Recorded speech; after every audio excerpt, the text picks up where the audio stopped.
25 June 1975 দেশের গণতন্ত্রের একটা অন্ধকারতম সময়। তৎকালীন প্রধানমন্ত্রী ইন্দিরা গান্ধী ঘোষণা করলেন জরুরি অবস্থা। 1977 সাল অবধি 21 মাস জারি থাকে সেই জরুরি অবস্থা। সাংবিধানিক মূল্যবোধের সম্পূর্ণ বিপরীত গিয়ে দেশে গণতন্ত্রের কণ্ঠরোধ করা হয়েছিল এই সময়। সরকারের বিরোধিতা মানেই আশ্রয় হতো অন্ধ কারাগারে। সেই সময় সবচেয়ে সক্রিয় এবং দক্ষ কর্মীদের জেলের বাইরে রেখে আন্দোলনের বার্তা ছড়িয়ে দেওয়াই ছিল রাষ্ট্রীয় স্বয়ংসেবক সংঘের নীতি। আরএসএস সেই পরিকল্পনার অন্যতম মুখ্য মুখ ছিলেন তরুণ নরেন্দ্র মোদী। গুজরাটের বিভিন্ন প্রান্তে যেমন বরোদা, আহমেদাবাদ, রাজকোটে ঘুরে ঘুরে তিনি মানুষের মধ্যে সচেতনতা তৈরি করেছিলেন জরুরি অবস্থার বিরুদ্ধে।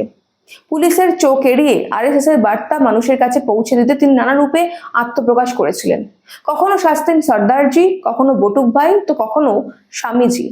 বলবো আজ নরেন্দ্র মোদীর জীবনের সেই রহস্যময় অধ্যায়টা। শেষ পর্যন্ত সঙ্গে থাকবেন। নমস্কার, আমি স্বাতী। মাধ্যম ইউটিউব চ্যানেলের আরো একটি ভিডিওতে আপনাদের স্বাগত জানাই।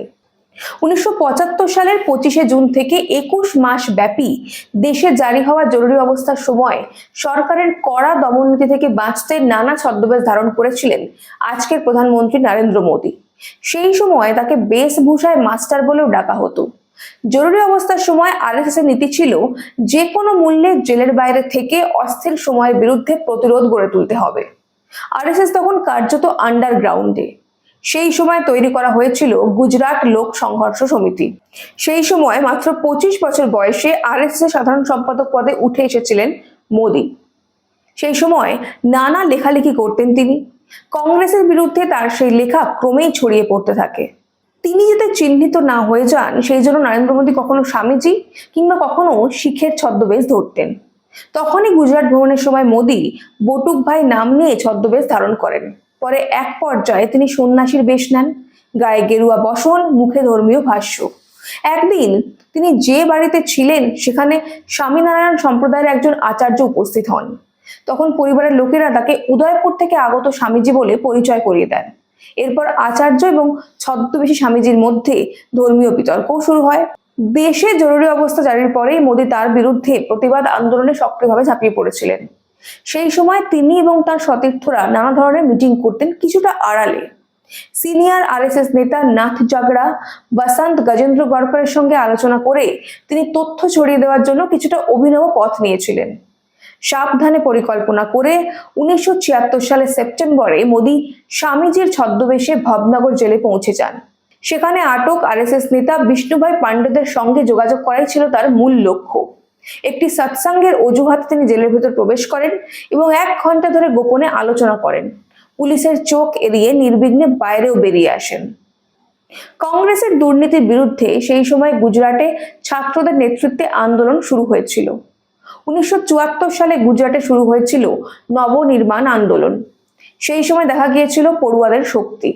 সেই সময় আরএসএস এর যুব প্রচারক ছিলেন মোদী। অখিল ভারতীয় বিদ্যার্থী পরিষদের আওতায় কাজ চালিয়ে যাচ্ছিলেন তিনি। আর সেরকম পরিস্থিতিতেই তিনি ছাত্রদের আন্দোলনকে সমর্থন করেন। তখন তার গুরুত্বপূর্ণ ছদ্মবেশ ছিল সর্দারজি। মাথায় পাগড়ি পরে শিখ বেশে তিনি ঘোরাফেরা করতেন।